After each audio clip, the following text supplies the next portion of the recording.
इस कविता का जो विषय है, वो जो शब्द है, असल में उस पर कविताएं नहीं लिखी जा सकती। दुनिया की किसी भी कलम में इतनी ताकत नहीं है कि वो माँ पे कविताएं लिख सके। मैं तो बहुत छोटा कलमकार हूं, माँ पे क्या कविताएं लिखूंगा। मैंने एक कविता सिर्फ ये लिखी है कि जब माँ हमारे पास होती है तब शायद उसके होने का एहसास नहीं होता। जब माँ नहीं होती तब जिंदगी क्या होती है, बस मैं ये कहना चाहता हूं। तब आप सुने उस कविता को। एक बहुत छोटी सी कहानी उस कविता के शुरू में कहता हूं। एक जंगल में एक संगीतकार मृदंग बजाता था। मृदंग ढोलक की तरह एक वाद्य को कहते हैं। और जब मृदंग बजाता तो एक बकरी का बच्चा वहां रोज आके खड़ा हो जाता।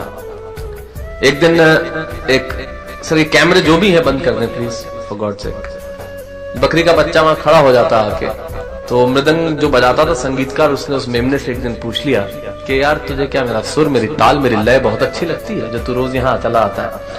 वो बोला मैं नहीं जानता कि आप क्या बजाते हैं, न मुझे सुर की समझ, न ताल की समझ, न लय की समझ।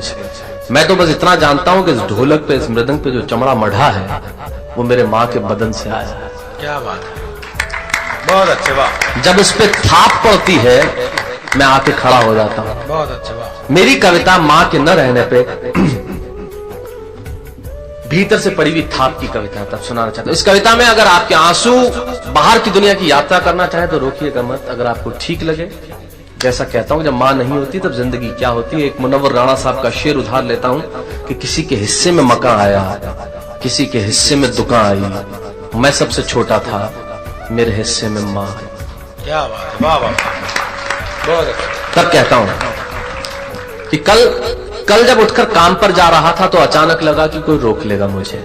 कल जब उठकर काम पर जा रहा था तो अचानक लगा कि कोई रोक लेगा मुझे और कहेगा खड़ा खड़ा दूध मत पी, हजम नहीं होगा। मुझे लगा कोई कहेगा खड़ा खड़ा दूध मत पी, हजम नहीं होगा। 2 घड़ी सांस ले ले, अरे इतनी ठंड और कोट भूल गया, इसे भी अपने पास ले ले। मन में सोचा माँ रसोई से बोली होंगी जिसके हाथों में सना आटा होगा।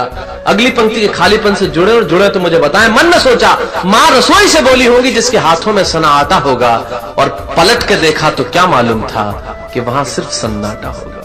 पलट के देखा तो क्या मालूम था कि वहां सिर्फ सन्नाटा होगा। अरे अब हवाएं ही तो बात करती हैं मुझसे। जब कोई नहीं होता तब अंतरिक्ष बात करता है, निर्वात बात करता है, वैक्यूम बात करता है। तब कहता हूं अरे अब हवाएं ही तो बात करती है मुझसे।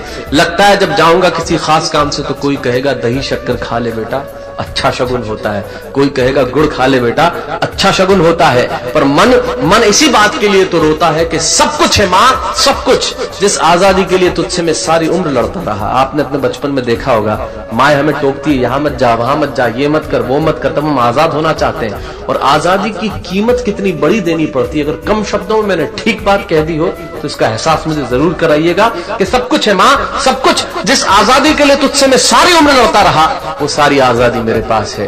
फिर भी न जाने क्यों दिल की हर धड़कन उदास है। कहता था ना तुझसे मैं वही करूंगा जो मेरे जी में आएगा, और आज मैं वही सब कुछ करता हूं जो मेरे जी में आता है। बात ये नहीं है कि मैं जो चाहूं कर लूं, मुझे कोई रोकने वाला नहीं है। बात है तो इतनी सी कि सुबह देर से उठूं ना तो कोई टोकने वाला नहीं। बहुत अच्छे, वाह वाह, बहुत अच्छे, वाह वाह वाह। बात है तो इतनी सी कि सुबह देर से उठूं ना तो कोई टोकने वाला नहीं है।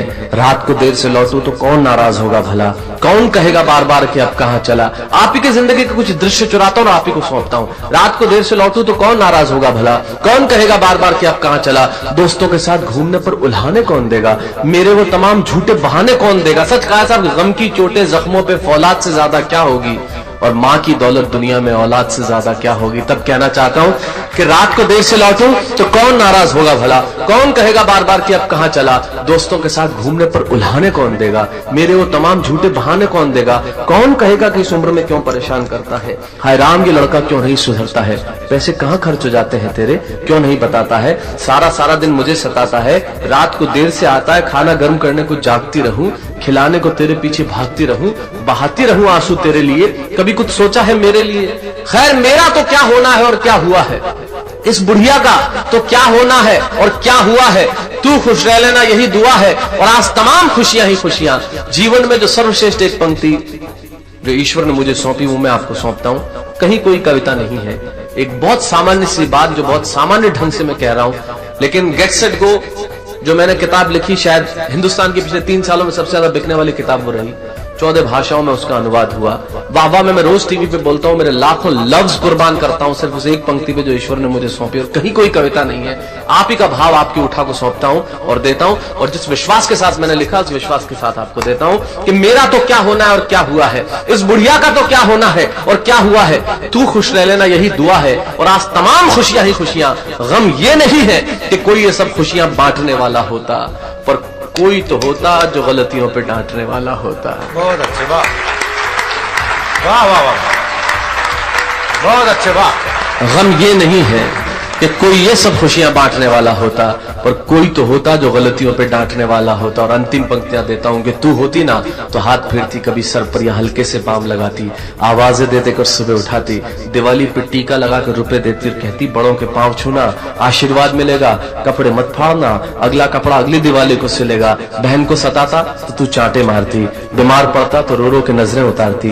परीक्षा से आते ही खाना खिलाती, पिता की डांट का डर दिखाती, फिर पिता की डांट से तू ही बचाती, इसे नौकरी मिल जाए, ये तरक्की करे, दुआओं में हाथ उठाती, और तरक्की के लिए वतन छोड़ देगा ये सुन के दरवाजे के पीछे चुपके चुपके आंसू बहाती। सब कुछ है माँ, सब कुछ, आज तरक्की की हर रेखा तेरे बेटों को छू के जाती है, पर माँ हमें तेरी बहुत याद आती है। बहुत माँ। अच्छे।